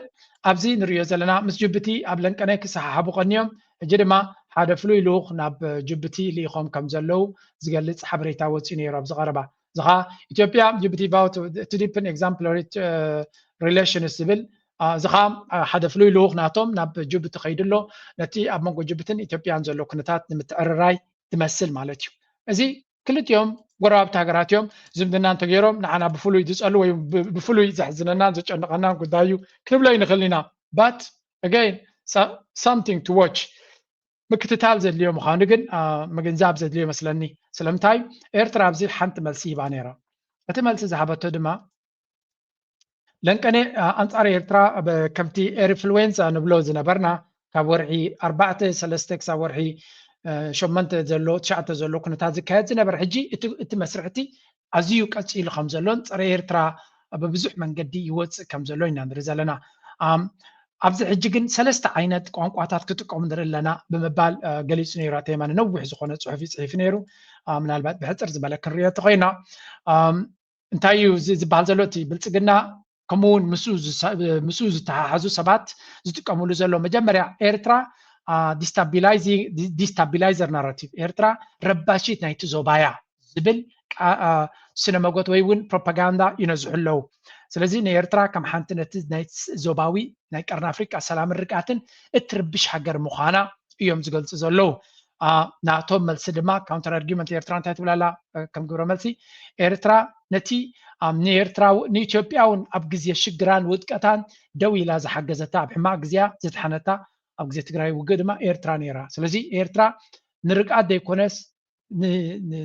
ንዕግርግር ንጥፋኣትን ዘይኮነስ ንርግኣት ናይ ሃገራት እያ ትሰርሕ እዮም ዝብሉ ዘለዉ ኣብዚ ጉዳይ እዚ ግን ኣብ ኩናት ናይ ትግራይ ኤርትራ ነቲ ኣብ ኢትዮጵያ ዘሎ መንግስቲ ሓጊዛታ እያ ሓገዝ ናታ ግን እቲ እንኮ ከድንቆ ዝግብኦ እቲ መንግስቲ ናይ ኢትዮጵያ እዩ ዓለም ሙሉእ ግን ኤርትራ ከምኡ ምግባራ ኮኒንዋን ኣጊድዋን እዩ ስለዚ እቲ ዝሓገዘቶ መንግስቲ ኣንጻርና ደው ኢሉ ኣሎ ማሕበረሰብ ዓለም ድማ ኤርትራ ኣብ ትግራይ ብምእታዋ ኣንጻራይ ደው ኢሉ ነይሩ ስለዚ ኤርትራ is actually ፅቡቅ ኣይረኸበትን ኣብዚ ምክንያቱ ብርግፅ ኩልና ንፈልጦ ኢና ኤርትራ ናብ ትግራይ ዝኣተወት ንኣቢ ንምጥሓን ገለ ከም ዘይኮነ ኤርትራ ናታ ስትራቴጂካዊ ሕቶ ነይሩዋ ልውላውነታ ተደፊሩ ነይሩ መሬታ ተታሒዙ ነይሩ ስለዚ እቲ ንዑ ዝገበረ ስርዓት ወይ እቲ ንዑ ዝገበረ ፖለቲካዊ ሌት ኣዲስ ኣበባ ክመለስ እሞ ከም ብሓድሽ ነቲ ዝነበረ ስታቱስ ኮኑ ከቆፅሎ ድሌት ኣይነበራን ብግምጣሉ ግን እቲ ዝሓገዙት ሓይሊ እውን እንተኾነ ካብቲ ቅድሚኡ ዝነበረ ዝሓይሽ ኣይኮነን ኣብ ኤርትራ ዘሎ መንግስቲ ድማ ክንደይ ስርዓታት ርእዩ ኣብዚ ንሃይለ ስላሴ ርእይዎ ኣሎ ተቃሊስዎ ድሕሪኡ ሃይለ ስላሴ ምስ ወደቀ ደርጊ መፅኡ ካብ ሃይለ ስላሴ ዝገደደ ኮይኑ ንደርጊ ተቃሊሱ ስዒርዎ ድሕሪኡ መለስ መፅኡ መለስ ምስኣቶም ተቃሊሱ ዝመፀ መለስ 7 ዓመት ድዩ ዋላ 6 ዓመት ወሲዱ ድማ እቲ ዝኸፍአ ኩናት ኣውጁ ድሕሪኡ ድማ ንኤርትራ ንምጥፋእ ካብ ኩናት ወፃኢ ብፖለቲካውን ኩሉ ዓይነት ፅልዋ ብምግባር ከጥፋእ ፈቲኑ ኣጋጣሚ ኣይሰለጦን ንሱ ኣብ ቤት ኣማኑ ኸይዱ ኤርትራ ድማ ቀፂላ ድሕሪኡ ሃይለማርያም መፅኡ ነቲ ናይ መለስ ብኩሉ መንገዲ ቀፂልዎ ኣይሰለጦን ድሕሪኡ ኣቢ መፅኡ ስለዚ ኣብ ኤርትራ ዘሎ መንግስቲ 5 ስርዓታት ናይ ኢትዮጵያ ርኢ ኣሎ ፕሬዚደንት ኢሳያስን ኣብ ከባቢ ዘለውን 5 ስርዓታት ናይ ኣቢ ርዮም ኣሎ 5 ስርዓታት ናይ ኢትዮጵያ ርዮም ኣሎ 5 እዮም ድማ the same strategy ንኤርትራ ንምጥፋእ ጥራይ ተፈላለየ መንገዲ እዮም ዝኽተሉ ስለዚ ኤርትራ ድሕሪ ናይ ክንዲዚ ዓይነት ናይ መውዕል ውሳነ ወይ እውን ተደጋጋሚ ታሪክ እንታይ ዓይነት መደምደምታ በፂሓላ እንድሕሪ ኢልኩምኒ ኣይደኖ ምክንያቱ ብግልፂ ዝተነገረ የለን ብዛዕባ ኢትዮጵያ ኤርትራ ብግልፂ ናብ ኢትዮጵያ እንታይ ዓይነት ፖሊሲ ገይራ ብመንገዲ ኤርትራ ተዘርበ ነገር የለን ግን ከም ኤርትራ ኮይንካ ክትሪኦ ከለካ ኩሉ ዓይነት ካብ ዝተፈላለዩ ብሄራት ዝመፁ ሰባት ናብቲ ሃገር ተፈላለየ ኣጀንዳ ገይሮም ኤርትራ ግን ስቲል ዋጋ ትኸፍል ኣላ እቲ ዋጋ ምኽፋላ ይቕፅል ኣሎ እጅፍ ዋጋ ንኸፍለሉ ለና ናይ ዝዕንደራ ማለት እዩ ስለዚ ከም ሓደ ኤርትራዊ ኮይንካ ክትሪኦ ከለካ ካብ ኢትዮጵያ ናይ ሮማ መፅኡ ናይ ገለ መፅኡ ናይ ገለ መፅኡ እታ ሃገር ኢትዮጵያ ከም ዘላታ በቲ ዘላቶ ኩነታት ክትከይድ ከላ ንዓና ሓደጋ እምበር ተርቢ ሃገር ኣይኮነትን ዝብል ስነ መጎት ኣብ ልቢ ብዙሓት ኤርትራውያን ቦታ ዝሓዘ እዩ ካልኣይቲ ዊዝድሮት ፍሮም ኢጋድ ኤርትራ ካብ ኢጋድ ምውፃኣ ናይ ተነፅሎ ዕላማ ስለ ዘለዋ ዝብል ስነ መጎት ይጥቀሙ ኣለዉ ይብሉ ኣለዉ መልሲ ናቱ ድማ ኤርትራ ነቲ ኢጋድ ዝበሃል ካብ ናይ ባልዕን ናይ ገለን ዝነበረ نابزل على درجة نكخيد نكديب زجبرت هاجر يعني را انتقونه كاب علمو سعيتو سلزرهم نايا دما وتسينا يقولوا سالسيتي دما economic and governance criticism ኤርትራ ዘለዋ ቁጠባዊ ይኹን ፖለቲካዊ ምሕደራ ፀገም ከም ዘለዋ እዮም ዝነግሩ ኤርትራስ ዴቨሎፕመንት ሞዴል ኩሉ ግዜ ናይ ኤርትራ ቁጠባ ሞዴል ኩሉ ግዜ ምስ ተፀርፈ እዩ ብግምጣሉ ካውንተር ፖይንት ድማ ኤርትራ እንታይ ትብላላ ኤርትራ ሃይላይትስ ሬዚሊየንስ ዲስፓይት ሳንክሽንስ ዋርስ ኤንድ ኩሉ ዓይነት ተፃብኦ እናመፃ ደው ኢላ ክትቅፅል ዝኽኣለት ሃገር ምዃና ድማ ኤርትራ መልሲ ትባላ ካብዛ መልሲ ናይ ኣቶ የማነ እንታይ ተተዓዚበ እንትርኢ ኢልኩም ካብ ኢጋድ ምውፅኦም ንፖለቲካዊ ኣጀንዳ ክጥቀምሉ ከም ዝኽእሉ ድሮ ተገንዚቦም ኣለዉ እንድሕር ከምኡ ኮይኑ ግን ኤርትራ ወላ እውን እቲ ኢጋድ ሎሚ ይኮነን ከምኡ ርሙስ ኮይኑ ርሙስ ምዃኑ ካብ ቀደም እዩ ነይሩ ልክዕ ከምቲ ሕብረት ኣፍሪካ ሕጂ እውን ሕብረት ኣፍሪካ እውን ኣንፃር ኤርትራ ይሰርሕ ዘለኮ ወላ ሓንቲ ቁም ነገር ዝገበረ የለን ንኣቢል ቅድሚ 2 መዓልቲ ረኺብዎ ነይሩ ነቲ ኮብ ዝበሃል ንምግባር ኣብ ጎኒ ካለና ጆኻ ክንሕግዘካ ኢና ኢልዎ ከምኡ ነቲ ናይ ሰላም ተባሂላ ባህር ዳር ዝተገበረ ሽፋን ብዓለም ደረጃ ሰላም የምፅእ ኣሎ ኣቢል ንምባል ኩሉ ሓገዝ ገይሮም እዮም ስለዚ ኩላቶም ኣብ ጎኒ ኣቢዮም ዘለዉ ስለዚ ኤርትራ ሽማውያን ምዃኖም ዘይተርፎም ካብኦም ምውፃእ የድልያኒ ማለት እዩ ምናልባት ካብታ መልእኽቲ እትያ ክትርድኦ ትኽእል እዩ ኤርትራ ዝወሰነቶ ውሳኔ ብግዳ ሓቂ ክትሪኦ ከለካ ወላ ሓንቲ ጌጋ የብሉን ግን ብግዳ ኣካይዳ ናይዛ ብሓሶት እትኸይድ ፖለቲካ ናይ ዓለም ግን መይ ብጌጋ ክህልዎ ከም ዝኽእል ገለ ክፋል ናቱ ንርኢ ኣለና ናይ ሆፕ ኣይሆብ ንኤርትራ ዋጋ የኽፍላ ንኸውን ኤርትራ ግን ነቲ ዘለዎ ኣብ ኩነታት እዚ ሕጂ ምስ ግብፂ ይኹም ስዑድያ ትገብሮ ዘላ ናብ ጥቕማ ብዝቐልጠፈ መንገዲ ክትቅይሮ ኣለዋ ሓደ ኤርትራ ውፅኢ ይፍለይ ዶናልድ ትራምፕ 3 ዓመት ይተሪፍዎ ዘሎ ኣሜሪካ ስዑድያ ምስ ግብፂ ዘለዋ ዝምድና ስዑድያ ምስ ኣሜሪካ ዘለዋ ከምኡውን ግብፂ ምስ ኣሜሪካ ዘለዋ 3 ዓመት ጥራይ ተሪፍዎ ዘሎ ድሕሪኡ ዲሞክራሲ እዮም ክመፁ ዝኽእሉ ዲሞክራሲ ተመፂኦም ድማ እታ ቀደም ዝነበረት ክትምለስ እያ ስለዚ ኤርትራ ኣብዘን 3 ዓመት ፍሉይ ለውጢ ናይ ቁጠባ ይኹን ናይ ገለ ክትገብር ተዘይክኢላ እቲ ናይ ቀደም እውን ክምለሰሉ ዝኽእል ተኽእሎ ኣሎ ኢሉኒ there is a possibility ግን I hope አይጋጥም ንኸውን ድማ መንግስት በአዲስ አበባ ያፈሳቸውን የትግራይ ተወላጆችና ኤርትራውያንን ወደ ጦርነት ሊልካቸው ስለመሆኑ ተነገረ። የብልጽግናው አገዛዝ ለአማጺ ኃይሎች ታጣቂዎችን መመልመል መጀመሩም ተገልጿል። አገዛዙ ሰሞኑን እያካሄደ ባለው የአፈሳና አሳ ዘመቻ በርካቶችን በእስር ቤት ውስጥ እንዳጎረ ይታወቃል። በኢትዮጵያ ውስጥ ያሉ ግጭቶችን ለማባባስ ያልነበሩትንም ለመፍጠር የሚያስችሉ ልዩ ልዩ የመደበኛ አደረጃጀቶችን የሚፈጥረው ብልጽግና በኦሮሞ ነጻነት ሰራዊት ስም የሚንቀሳቀሱ ታጣቂ በፋኖ ስም የሚሰማሩ ዘራፊዎችና መሰር ኃይሎችን እዚኣ ዘረባ በብዙሕ ነገር ሰሚዕኩም ማክት ኮኑ ተስፋ ንገብር ከም ትርእይዎ ዘለኹም ኣብ ኢትዮጵያ ኣብ ኣዲስ አበባ ብዙሕ ግፋ ይካየድ ከም ዘለውን ኤርትራውያንን ተጋሩን ይግፈፉ ከም ዘለውን ተገፊፎም ድማ ኣብ እስር ቤት ወይ ናብ ኤርትራ ንምጥራስ ከይመስለኩም ነቶም ሰባት ወሲድካ ናብቶም ሓራ መሬት ዘለዎ ወታደራት ንምሕዋሶም ነቲ ሓራ መሬት ዓቢኻ ድማ ናብ ንትግራይ ክትሃርመሉ ትኽእል ወይ ናብ ካልእ ወታደራውያን ዕላማታት ናቶም ክሃርሙሉ ኣብ ዝኽእሉ መንገዲ ክወስድዎም ከም ዝኽእሉ ዝንገር ዘሎ እዚ ብልጽግና ኣይገብሮን ኢሉ ዝሓስብ እንተሎ ናይ ኣእምሮ ፀገም ዘለዎ ጥራይ እዩ ብልጽግና ኩሉ ነገር ክገብር ምዃኑ ክነግረኩም እየ ምክንያቱ እንታይ ዓይነት ፀገማት የጋጥሞ ከም ዘሎ ምግንዛብ ከድሊ እዩ ሽፋን ናይ ፖለቲካ ክወሃቦ ሕብረት ኣፍሪካ ዝግደስ ኣይኮነን ካልኦት ማሕበረሰብ ዓለም እውን ሸለል ይጋብዝዎ ስለ ዘለው ንሱ ድማ ኣብ ሽግር ስለ ዘሎ ከምዚ ዓይነት ተበግሶታት ክንርኢ ኢና ስለዚ ኤርትራውያን ተጋሩን ምስቲ ሓራ መሬት ክእትዎም እዮም ወላታ ብርጌድ ንሓመዱ ደገለደ ትበሃል ዝነበሩ ሰባት ተጠርኒፎም ኣብቲ ሓራ መሬት ክእትዎም ምዃኑ ምስቶም ናይ ሓራ መሬት ዝበሃል ዘሎ ተጋሩ ካልኦት ናይ ትግራይ ዝነበሩ ኣብ ዝተፈላለዩ ዝነበሩ እውን ኣኪቦም ናብቲ ሓራ መሬት ድዩ ገለ ዝበሃል ዘሎ ኣብኡ ይእትዎም ከም ዘለዉ ኢና ንርኢ ዘለና እዚ ናይ ኩናት ምሽብሻብ ኣብ ወገን ሕወሓት ብተደጋጋሚ ዝንገር ዘሎ ብልጽግና ናብ ኩናት ገፁ ይጎይ ከም ዘሎ ዝንገር ብዙሕ ዘረባ እዩ ዘሎ በቲ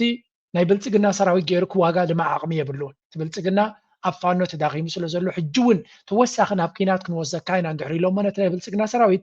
ኣንጻሩ ክለዓዓሉ ይኽእሉ እዮም ስለዚ ካልኦት ሰራዊት ክደልክ ክኽእል ኣለዎ ነቲ ናይ ትግራይ እንተወሓደ ገለ ክፋል ከሳልጠሉ ዝኽእለሉ መንገዲ ወይ ከሸላሽሉሉ ዝኽእሉ ምፍጣር ማለት እዩ so እንታይ ይብሉ youth and teenagers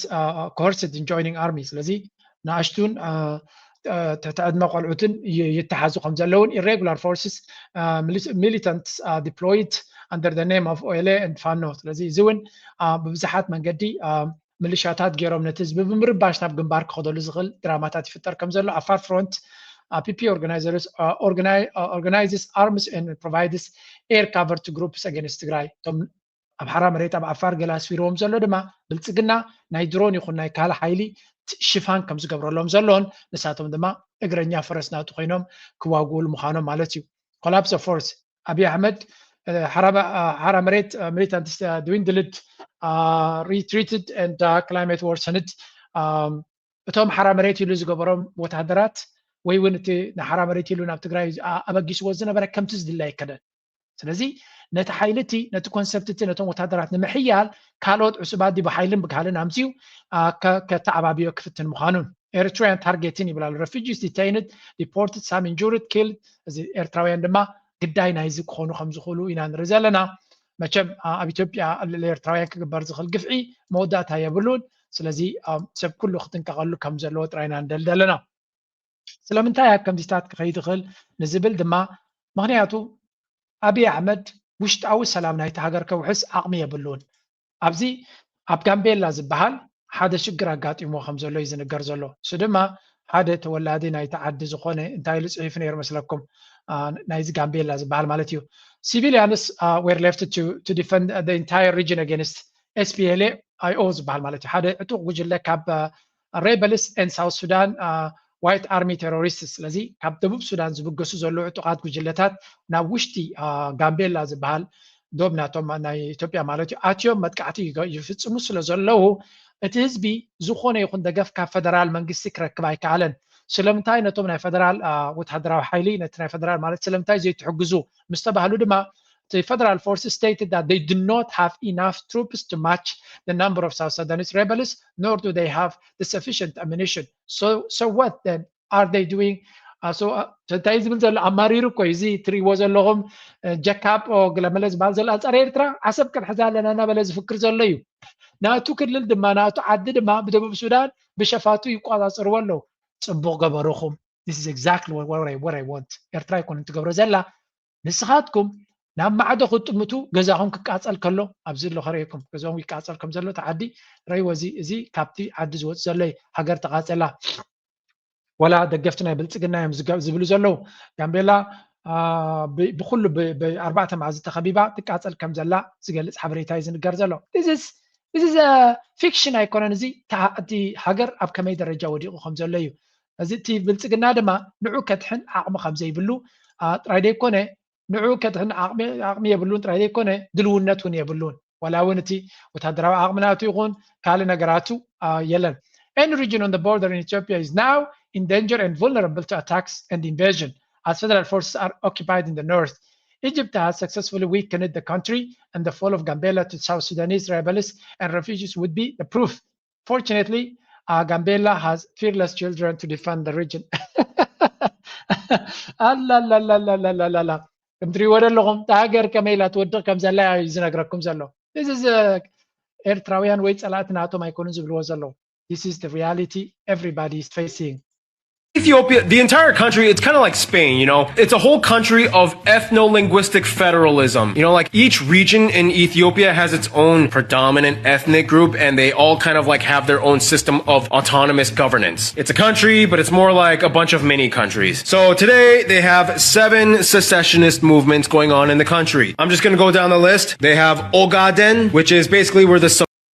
ነዚ ሰብ እዚ ከመይ ዝበለ ኣይፈለጥኩም ግን ኢትዮጵያ ትበሃል ሃገር ትፈርስ ዘላ ሃገር እያ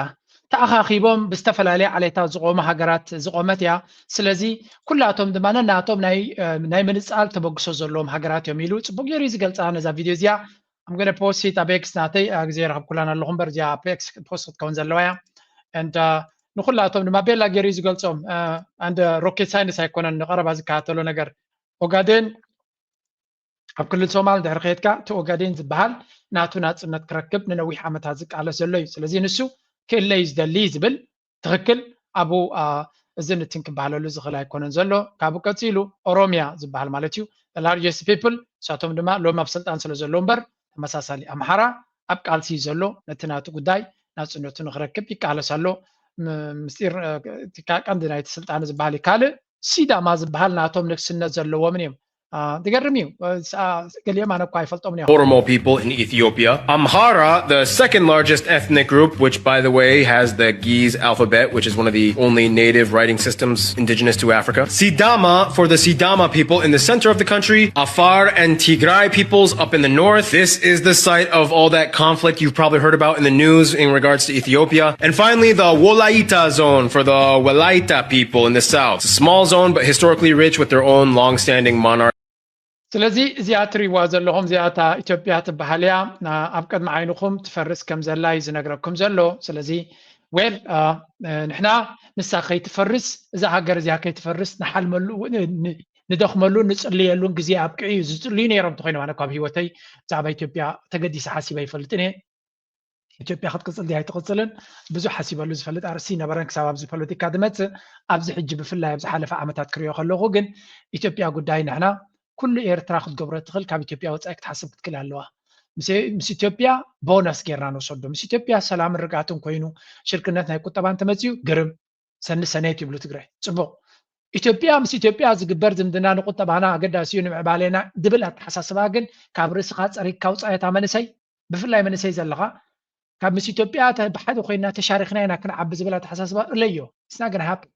it didn't happen before and I don't think it's going to happen ምክንያቱ ንሕና ስለዘይ እንደልዩ ዘይኮነስ ንሳቶም ንኤርትራ በሊዖም ብኣገይሮም ክምዕብሉ ዝደልዩ እምበር ምስ ኤርትራ እንካን ሃባን ነጊዶም ክምዕብሉ ዝደልዩ ይኮኑን እዚ ከዓ ኣብ ኩሎም እቲ ኢሊት ናይ ኢትዮጵያ ትግራይ ዘለዉ ይኹኑ ኣምሓራ ዘለዉ ይኹኑ ኦሮሞ ዘለዉ ኩላቶም ብፍላይ ናብቲ 4 ኪሎ ዝበሃል ሴት ኣብ እንድሕር መፅኦም ንኤርትራ ውሒድካ ጥራይኻ ክትቅፅል ትኽእል እምበር ምስ ኤርትራ እንድሕር ነጊድና ኤርትራ ክትብትም እያ ዝብል ኣብ ርእሶም ኣሎ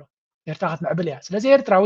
ኣብ ነብስኻ ጠምት ኣብ ባሕርኻ ጠምት ኣብ መሬትካ ጠምት ብዘይ ኢትዮጵያ ክኾነልካ ይኽእል እዩ ከመይ ጌርካ ትብገስ ጥራይ እዩ ናተይ ለበዋ ደጊመ ደጋጊመ ነዚኣ ከም ፀሎት ክነግረካ እየ ስለዚ ኣብዚ ተመሊስና ንሪኦ ዘለና እቶም ንዓና ንሕና ክንወጥቀሎም ዝፅበዩ ዝነበሩ እታ ዓዶም ትፈርሳላ ኢትዮጵያ ድማ ነቲ ናታ ኩነታት ክትቋፀር ዘይትኽእል ዓዲ ኮይና ኣላ እዩ ዝበሃል ዘሎ ሶ ዌል ጉድላክ ጥራይና ንብሎም ንሕና ንዓና ዝምልከት ጉዳይ ኣይኮነን ግን ናባና ክጠውይዎ ናይ ግድን ስለ ዝኾነ ታውሶ የአማራ ክልል ከፍተኛ የቢሮ ኃላፊ የነበረ ከሻዕቢያ በየወሩ $2000 የሚከፈለው ነበሩ። እስከ መቼ ድረስ ማለት ነው? እኔ አሁንም ቀጥሎ ሊሆን ይችላል። እኔ በባህር ዳር በነበርኩበት እና እኔ ይሄ ጦርነት የግጭት ከመከሰቱ በፊት ጀምሮ አሁን ሊያድግ ይችላል ያ ገንዘብ በእርግጠኝነትም አድጓል። ከም ትሪእዎ ዘለኹም እዚ ኣብ ዝሓለፈ እዋን ከም ትዝክርዎ ምስ ፋኖ ዕርቂ ገይረ ኢሉ ዝኣተወ እዩ በቃ ዓብዪ ፕላትፎርም ተዋሂብዎ ዘሎ ንጎም ምሸትን ከዛርብዎ እዮም ዝውዕሉ እታ ዝዛረባ ዓባይ ምስጢር ናቱ ድማ ሻዕብያ ገንዘብ ብዙሕ ነቲ ናይ ፋኖ ቃልሲ ገንዘብ ከም ዝህብ ዘሎ እዩ ዝንገር እታ ሻዕብያ ገንዘብ ዝኸፍል ኦርጋናይዜሽን ኣይኮነ ናይ ርዶም እንዲታ ከመይ ገይሩ ክርዶም ዝኽእል ሻዕብያ ሃብታሚ ኣይኮነን ድኻ እዩ ናይ ኤርትራ ፕሬዚደንት ክዳን ክቕይር ኣይከኣለን የብሎምን ገንዘብ ሃገር ክትምዕብል ኣይከኣለት ናበልኩም እሽ ትዛረበሎም ካየምፂ ዳ ክኸፍለኩም ደሊኹም ካየምፂ ገንዘብ ክቦም ይኽእል ኣብ ዲያስፖራ ዘሎ ኣሚን ግን ኢትዮጵያ ዝበሃል ብዛዕባ ኤርትራ ኣፍልጦ ስለ ዘይብሉ ዝደለኻ እንተ ተዛረብካ በዓል እኳ እቲ ስነ መጎት ናቶም ዝጋጭወሎም ዘሎ ግን ኢዝ ወረድ ኢዝ ንሕና ሕጂ ብዛዕባ ክንዛረባ ኣይንኽእል ኢና ካልእ ህወሓት ዝብሎ ዘሎ እዩ እዚ ብዙሕ ዜታት ዝገብር ዘሎ ንኤርትራ ታርጌት ምግባር ብፍላይ ናብቶም ተቃዋምቲ ትፋኖ ዝበሃል ምስዓሩ ስለ ዝሰኣኑ በፕሮፓጋንዳ ክስዕርዎ እዮም ዝፍትኑ ዘለዉ በምርጫ አይፈልጉም በምክክር አይፈልጉም እንግዲህ መድረኩ አሁን የምርጫ ቦርድ አለ ምርጫ ተዘጋጅቷል በምርጫ አይፈልጉም ኦኬ ኑ እንወያይ ተብሎ በምክክር አይፈልጉም እነሱ የሚፈልጉት ምንድነው የሽግግር መንግስት ነው የሽግግር መንግስት ይሄ ደግሞ በጣም አሳፋሪ ነው የተመረጠ መንግስት እያለ ቮት ያደረገውን ድምጽ የሰጠውን ህዝብ ንቀህ ከም ትሪእዎም ዘለኹም ኣብዚ ነቶም ፖለቲካ ናይ ኢትዮጵያ እዮም ዝዛረቡ ዘለዉ እቶም ፋኖ ይኹን ካልኦት ዝኾነ ነገር ክገብሩ ዝኽእሉ ይኮኑን ኣብ ጣውላ ኮፍ ኢሎም መፂኦም ክዘራረቡ ኣይደልዩን እዮም ዝብል ስነ መጎት እዩ ክዘራረብ ዘይደሊ ኣብዪ ኣሕመድ እዩ ምክንያቱ ነቶም ትማሊ ምሱ ዓቢ ውዕል ገይሮም ዝኣተው ንኩላቶም እንታይ ገይርዎም ይትሕቶም ብሕጂ ከንታይ ክገብር ይኽእል ኣቢ ምስመን ኣብ ጣውላ ኮፍ ኢሉ ውዕል ፕሪቶርያ ብዓብዩ ኣብ ቅድሚ ዓለም ንዝፈረመ ዘፍርስ ዘሎ እዩ ምስቶም ናይ ሶማል ሓይሊ ኣብ ኤርትራ ምስ ኣምሓራ ምስ ካልእ ምስ ኩላቶም ዕጡቃት ጉጅለ ዝነበሩ ተፈራሪሞም ኣብ ኤርትራ እቲ እንታይ ገይርዎም ስለዚ እቲ ተፈራሪ መውዑል ከኽብር ዘይክል አብይ አሕመድ ክነሱ ገምጢልካ ምኽሳስ ግን ንቡር ባሕሪ ስለ ዝኾነ ኤሊዝ ወረዴስ ካብዚ ለንቀነ ብዙሕ ክስታት እዩ ዝስማዕ ዘሎ እቲ ክስታት ድማ አብይ አሕመድ ብዙሕ መጥቃዕትታት ኣብ ልዕሊ ሲቪል ህዝቢ ይገብር ከም ዘሎ ኣብዚ ሕጂ ከም ዝብልዎ ዘለዉ ኣብ ልዕሊ ህዝቢ ኣምሓራ ብዝገበሮ መጥቃዕቲ ብዙሕ ህዝቢ ከም ዝቐተለ እዩ ዝነግር ዘሎ ሓንቲ ሲኖትራክ ዝኾነት መኪና ሙሉእ ብምሉእ ሰባት ሲቪላውያን 50 ስዒላ ዝነበረት ብድሮን ናይ ኣቢ ከም ዝተሃረመት እዮም ዝነግሩ ዘለዉ ስለዚ ኣብ ዝገብሮ ዘሎ ኩነታት ካብ ግዜ ናብ ግዜ ብዙሕ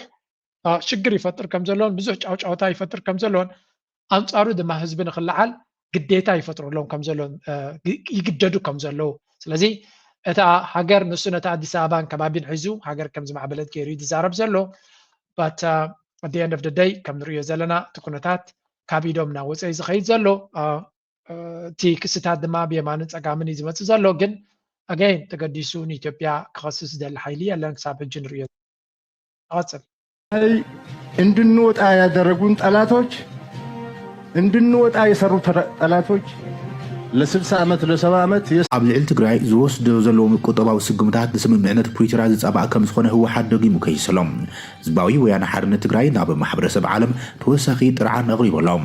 መንግስቲ ፌደራል ኣብ ልዕሊ ትግራይ ዝወስዶም ዘለዉ ቁጠባዊ ስጉምታትን ኣተገባብራ ስምምዕነት ፕሪቶሪያ ዝጸልዩ ክብል ዝገለጸ ህወሓት ማሕበረሰብ ዓለም ነዚ ጉዳይ ብቁልጡፍ ኣቓልቦ ክህቦን ምስ ኩሎም ዘምልከቶም ወገናት ክዋሳእን ፃውዒት ተቕሪቦሎም ኣብ ቀረባ እዋን ብመንግስቲ ፌደራል ኣብ ልዕሊ ትግራይ ከቢድ ቁጠባውን ሰብኣውን ሳዕቤን ዘስዓቡ ዝወሰዱ ዘለዉ ቁጠባዊ ስጉምታትን ነቲ ኣብ ወርሒ ዳር 2022 ኣቋፅራ ኣውሮፓያን ኣብ ደቡብ ኣፍሪካ ከተማ ፕሪቶሪያ ዝተኸተመ ስምምዕነት ምቁራፅ ፃቦታት ዝፀባን ንኣተግባብራ ስምምዕነት ፕሪቶሪያ ኣብ ምኽባር ከቢድ ሕቶታት ኣብ ዘልዕሉን ዝወስዶም ዘሎ ስጉምታት ብዝምልከት ዘለዎ ስክፍታን ማሕበረሰብ ዓለም ክንገልጽ ግዴታ ኣለና እዩ ክብል ገሊፆሎም ናብ ግዜያዊ ምምሕዳር ትግራይ ዝግበር ዝነበረ ናይ ፌደራል በጀት ዝውውር ከም ዝተቋረፀን ንሰራሕተኛታት መንግስቲ ክፍሊት ዘይምኽፋልን ከም ጥዕና ትምህርቲ ቀረብ ማይን ፅሬትን ዝኣመሰሉ ኣገደስቲ መንግስታዊ ኣገልግሎታት ክዕንቀፉን ምክንያት ኮይኑ ከም ዘሎ ዝገለጸ ህወሓት ካብዚ ብተወሳኺ መንግስቲ ፌደራል ኣብ ልዕሊ ትካላት ትምት ዝወሰዶም ስጉምታት እገዳም ንስራሕቲ እተን ኩባንያታት ሙሉእ ብምሉእ ደው ክብል ብምግባር ማሕበረሰብ ዓለም ኣብ ከቢድ ቁጠባዊ ጭንቀት ዘእቲ ተግባራት እዩ ክብል እዩ ጥርዓን ኣቕሪቦም መንግስቲ ኢትዮጵያ ንትግራይ ዝኣቱ ዝነበረ ቀረብ ነዳዲ ብከቢድ ከም ዝገተወን ንህዝባውን ናይ ፅዕነት መጓዓዝያን ቁጠባዊ ንጥፈታት ማሕበራዊ ኣገልግሎት ሓዊሱም ህፁፅ ኣገልግሎት ኣምቡላንስን ደቂ ኣንስትዮን ህፃናትን ካብ ዝተዓናቐፍ ዳርጋ 10 ተዋርሒ ኣውፂሩሎ ዝበለ መግለፂ ህወሓት እዚ ምዕባለታት እዚ ነቲ ዛጊድ ዘይሓወየ ዘሎም ሰብኣውን ቁጠባውን ኩነታት ትግራይ ዝያዳ ዘጋዶን ናብ ምሕዋይ ዝግበሩ ፃዕርታት ዘጠዓናቕፍን ዘዳኽምን ከም ዝኾነ ገሊፆሎም ከም ንሪኦ ዘለና ኣብ መንጎ ብልፅግናን ትግራይን ዝግበር ዘሎ ሓሸውየ እናቐፀለ እዩ ዝኸይድ ዘሎ እቶም ካድረታት ናይ ብልፅግና ብበዝሒ ሸር ዝገብርዎ ድማ ነዚ ይመስል እንድንወጣ ያደረጉን ጠላቶች እንድንወጣ የሰሩ ጠላቶች ለ60 ዓመት ለ70 ዓመት የሰሩ ጠላቶች አሁንም ስራቸውን ቀጥለዋል ከባህር በር እንድንወጣ ያደረጉን እነሱ ናቸው እኛ ተሳስተን ተባብረን ሊሆን ይችላል ባህር በር ላይ ከም ትሪእዎ ዘለኹም እቲ ኣጀንዳ ኩሉ ግዜ ምስ ባሕሪ ተሓሒዝካ ንተጋሩ ነቲ ናይ ትግራይ ኢሊት ካብ ባሕሪ ከም ንወፅእ ዝገበሩና ካብ ባሕሪ ከም ንእለ ዝገበሩና ተንኮል ዘሪኦም ዝገበሩና እሳቶም እዮም ሕጂ ንተጋሩ ዝሃርቡ ዘለዉ ገይሩ እዩ ዝዛረብ ዘሎ ስግምታ ቀንታ መልእኽቲ ናብ ኤርትራ እንድያ ንኤርትራ ዝግበር ስጉምቲ ቅድም ግን ብተጋሩ እንተጀመርናያ በዚያ ኢኻ ትፈልጦ ስለዚ እታ ናይ ባሕሪ ኣጀንዳን ምስቲ ናይ ትግራይ ገይሮም ክሃርሞ ከለዉ ናብ ኤርትራ ምዃኑ ዕላሞም በዚ ኢኻ ትፈልጥ ግን እታ ዘረባ ደሰይም ነቶም ተጋሩ ኢትዮጵያውያን ኣብ ጎኖም ኮይኖም ኣብ ልዕሊ ተጋሩ ኣብ ልዕሊ ህወሓት ንዝግበር መጥቃዕቲ ከም ቅድመ ኩነት ናብ ኤርትራ ጌርካ ንኽትሪዮ እዩ ካልእ ኣብዚ ለንቀነ ዝተገበረ እዚኣ እስከ ስምዕዋ ምሳት ትኸይድ እያ ከመይ ትሪእዋ እዚኣ ርእቶኹም ካፅሓፉ ህላዌ ናይ ኢትዮጵያ ኣብ ሕቶ ምልክት ዝእቱ ፀገም ኣሎ እሱ ድማ እቲ መሰረታዊ ሕቶ ናይ ፖለቲካ ናይ መንነት ስትራክቸር አለው ብሎ ፀገም ናይ ጋቨርናንስ ኣብ ኢትዮጵያ መሰረታዊ ሕቶ እዩ ኢትዮጵያ ኣብዚ እዋን እዚ ብሓደ ንኡስ ብሄር ወይ ካብ ሓደ ንኡስ ብሄር ዝመፀ ፖለቲካዊ ሓይሊ እያ ትግዛእ ዘላ ዝበዝሑ ኢትዮጵያውያን ኣብቲ ስርዓት የለውን السرعة زين زيغاتات إثيوبيا أنا حزب إثيوبيا زي كونني حدا وجن مخانين حدا نقص وجن سرعتي ምስ ኤርትራ ዘሎ ጉዳይ ተዘይተፈትሑ እዚ ሽግር ተዘይተፈትሑ ድማ ኢትዮጵያ መናቕ ክትብል ኣይትኽእልን ወላ ሓንቲ ክትገብር ኣይትኽእልን ኢትዮጵያ ምስ ኤርትራ ተባኢሳ ኣብ ውሽጣ መሰረታዊ ሽግር እናሃለወ ፍንጨርዓ ክትብል ትኽእል እምበር ክስጉም ኣይትኽእልን ከም ዝበልኮ ድማ ዓብ ሓደጋ ኣብ ግዜ ክትኮስ ዝኽእል ቦምባ ተፃዊድዋ ዘሎ ሃገር ስለዚ እዚ ሓቂ እዚ ተረዲእና ክንሰርሕ ክንክእል ኣለና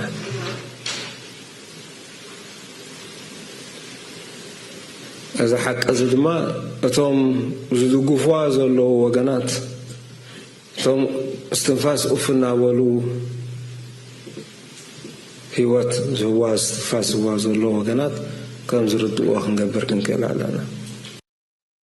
ሕጂ እዚ ዘረባ እዚ ናይ ሎሚ ናይ ትማሊ ከይመስለኩም ክንጥንቀቕ ኣለና ዘረባ እዚ ኣብ 2015 ብናይ ኤርትራ ዓብዪ ፖለቲካዊ ኣማኻሪ ናይ ፕሬዚደንት ኣቶ የማነ ገብረኣብ ዝተዋህበ እዩ ብዛዕባ ኢትዮጵያ ፅቡቅ ዝኾነ ካልኩሌሽንስ ወይ ከዓ ግምታት እዩ ነይርዎም ግን ብግምጣሉ ናይ ኤርትራ ካ ምሕሳብ ከድልየና እዩ ንዓና ኤርትራ ምስ ኢትዮጵያ ኣብ ልዕልና ብትገብሮ ዘላ ወይ እውን እቲ ዘለዎ ፈደራላዊ ስርዓት ንኢትዮጵያ ፅቡቅ ድያ ፅቡቅን ናብ ኢትዮጵያ ንግደፎ ፅቡቅ ከም ዘይኮኑ ንሪኦ ኣለና ኢና ንኤርትራ ግን ብኸመይ ፀልዋ ኣሎ እቲ ጉዳይ እቲ ከዓ ኣገዳሲ ኮይኑ ይስምዓኒ ኤርትራ ኸ ወላ እውን እቲ ህወሓት ዝበሃል ስርዓት ካብ ዝወድቕ ንድሓር ኤርትራ እሞ ድሕሪ ሕጂ ህወሓት ተኣሊቡ ኦሮሞ ተተኪሎ ኦሮሞ ወዲቑ ብካልእ ክትከእ ከሎ ናይ ኤርትራ ቀፃልነት ከ ብኸመይ ክፅሎ ይኽእል ንዝብል ድማ I really hope ከምዚ መራሕቲ ናይ ኤርትራ ቀደም ብዛዕባ ኢትዮጵያ ዝዛረብዎ ዝነበሩ ኣብዚ ሕጂ ዘሎ ኩነታት ኢትዮጵያን ኤርትራን ድማ ዝኾነ ይኹን ካብ መንግስቲ ንጹር ዝኾነ ወይ እውን ሓደ ኣገዳሲ ዘረባ ንኢትዮጵያ ዝምልከት ወላ እውን ንሱዳን ዝምልከት እቲ ኩነታት ናይ ኤርትራ ኣብዚ እዋን እዚ ሬስትሪክት ዝኾነ ሓበሬታ ወይ እውን መንግስቲ ኤርትራ ዝኾነ ይኹን መግለፂ ኣይውፅን እዩ ዘሎ ብርግፅ ሰንሲቲቪቲ ናይቲ ግዜ ይርዳእና እዩ ግን ዝኾነ ይኹን ሃገር ድማ ንሃገራዊ ድሕነት ናቱ ዝኽተሎ መንገዲ ኣለዎ ግን ኤርትራ ድማ ራእይናታ ከተቐምጥ ክትክእል ኣለዋ ራእይናታ ማለት ነዚኦም ሰባት እዞም ጎረባብትና ክንቀይሮም ኣይንኽእል ኢና ኣብ ቅድሚ ተሰፊሑ ኣርየኩም ነይረ እዞም ጎረባብ ዝጎደቦ መዓት ሽግር እዩ ዘለዎ እቲ ሽግራት ናቱ ድማ ንኤርትራ ተረጋጊያ ንኸይትኸይድ ይገብራ ኣሎ ክንብል ንኽእል ኢና እኹል ምክንያት ኣለዎ ንኡ ዝድግፍ But what is the alternative? What are we supposed to do? ማለት ነዚ ናቶም ጉዳያት ንኣብነት ኣብዪ ኣሕመድ ካብ 2018 ይመፅዩ ካብ ዝመፅእ ድማ ኣብ ኩሉ ክፋላት ናይቲ ኢትዮጵያ ኩናት ኣውጅ ኣሎ but he is also ከተማታት ናተይ ይሰርሕ ኣለኹ ባህላይ ድማ እዩ ብዙሓት ሃገራት ኣፍሪቃ ይኹን መራሕቲ ኤውሮጳ ድማ ይሰርሕ ኣሎ ወላ ቻይና ይኹን ወላ ኣሜሪካ ኩሎም የልማዕ ኣሎ ኢሎም እዮም ዝቕበልዎ ዘለዉ ንሕና ግን ሃገርና እቲ ናይ ሕቶ ናይ ሃገራዊ ድሕነት ናትና ናይ ብሓቂ ከቢድ ብድሆ ኮይንና ኣሎ ስለዚ what is our next move where ናይ ኤርትራ next 5 years where are we going to be ኣበይና ክንህሉ ዝብል ናይ ብዙሕ መንእሰይ ሕቶ እዩ ገለገለ ሰባት ኣለዎ እዚ ሕቶ እዚ ክሕተት የብሉን ግዜ ይኮነን በሃልቲ ኣለኹም እርዳእኒ ኤርትራ ብዙሕ ብድሆታት ኣለዋ ግን እቲ ብድሆታት ድማ ዘይቅየር ብድሆታት እዩ ካብ ኢትዮጵያ ዝመፅእ ሕቶታት ኩሉ ግዜ ምስ ኣለዎ እዩ ክንደይ ስርዓታት ሓሊፍና ኣለና ሰይም እዩ ኤርትራ better think about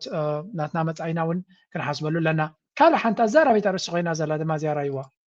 December 17th, 2025, Sweden's Foreign Minister Maria Malmer Stenegard quietly arrived in Asmara for a rare 2-day diplomatic visit. She was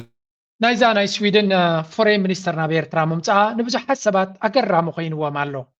ስለምንታይ እዩ ስዊድን ድሕሪ ክንዲዚ ዓመታት ናብ ኤርትራ ፍሉይ ልኡኽናታ ክሰድድ ክኢላ ዝብል ዘረባ ሓደ ካብቶም ንኤርትራ ኣብ ምድኻማ እጅጉ ሰብሲቡ ተበጊሱ ዘሎ ድማ እዚ ኖርዌጃዊ ጋዜጠኛ እዩ ሓንቲ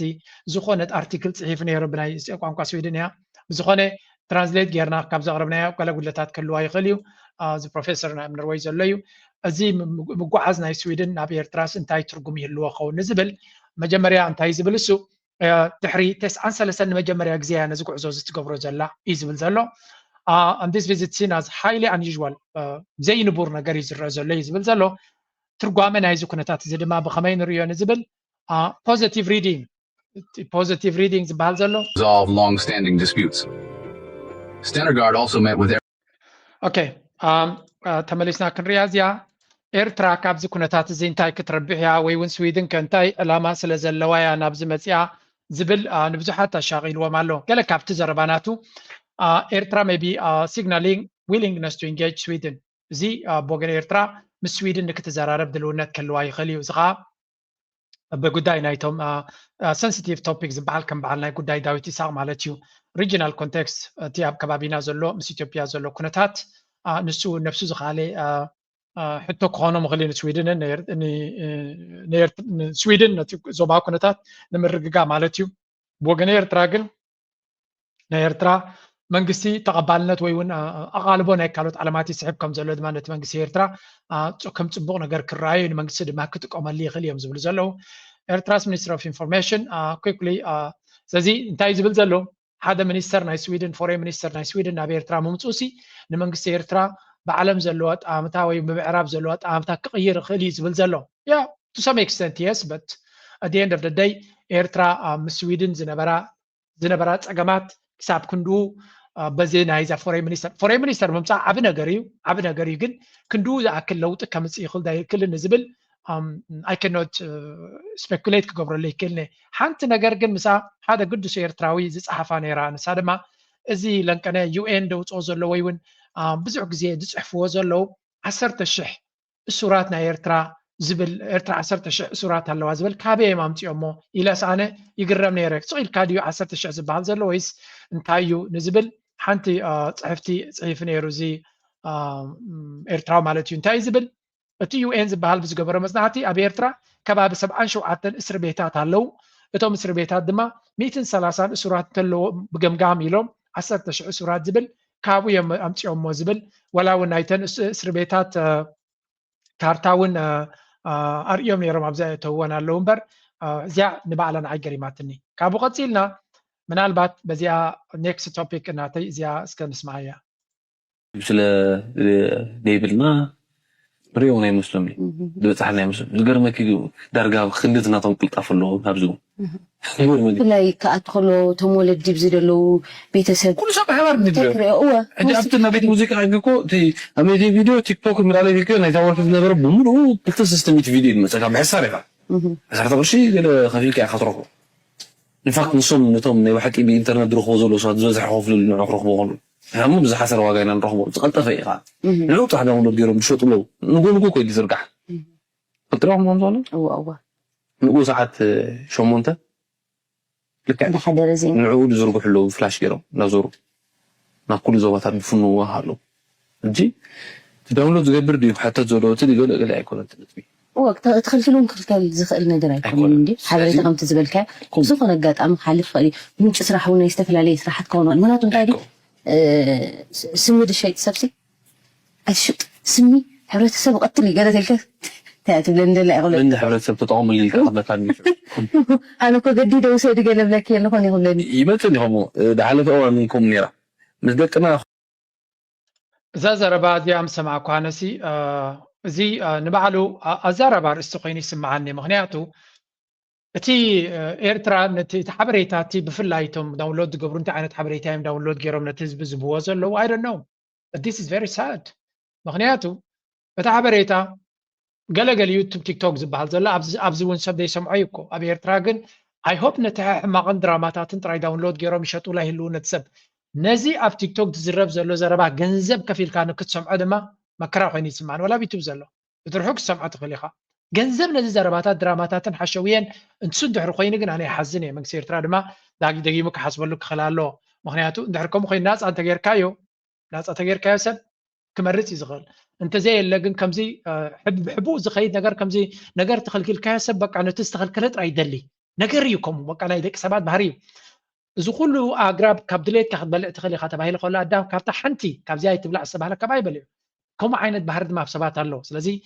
يفرح كايوتي منقسي زخل كلو سلا زخونه كل سبنابو هذا مدميلو كالت أقام كيمت تفريقة I hope check جبر زي دايزي كابنا مودة هذا ما هذا كابتن زحوق سنة ميلكياس ናብ ሓንቲ ዓባይ ጋንታ ተጸምቢሩ ከም ዘሎ ኣብታ ናይ ዴቨሎፕመንት ቲም ትበሃል ናብኣትዩ ከም ዘሎን ዓብ ዘሕጉስ ብስርዓት ከም ዝኾነ ዝንገር ዘሎ ናይ ብሓቂ ድማ ተሓጒስና እዚ ሰብ እዚ ኣነ ብገምጋም ናተይ ናይ ቢንያም ታሪክ ክደግም ዝኽእል ኮይኑ ይስማዓኒ ሰው I really hope እንኳዓክ ከም ዝዕድል ኣብ ቃዓካ ሚክያስ ኣጆኻ ቀጽል ምጅማር እዩ እዚ ብቃዓትካ ትርእየሉ መድረኽ ስቴፕ ባይ ስቴፕ ንላዕሊ ኢኻ ትመጽእ ዘለኻ ካባኻ ድማ ብዙሕ ትጽበ ዝሃገርና እዚ ህዝብና ድማ ኣብ ጎንኻ ኣሎ እንኳ ሓጎሰካ ክብሎ ይፈቱ ናይ መወዳእታ ክሳዝመ ላይ ግበሩ ሼር ግበሩ ርእይቶኹምን ሓሳብኩም ግደፉ let's go يا بدليا إلى لا إلى يا تعمك سمع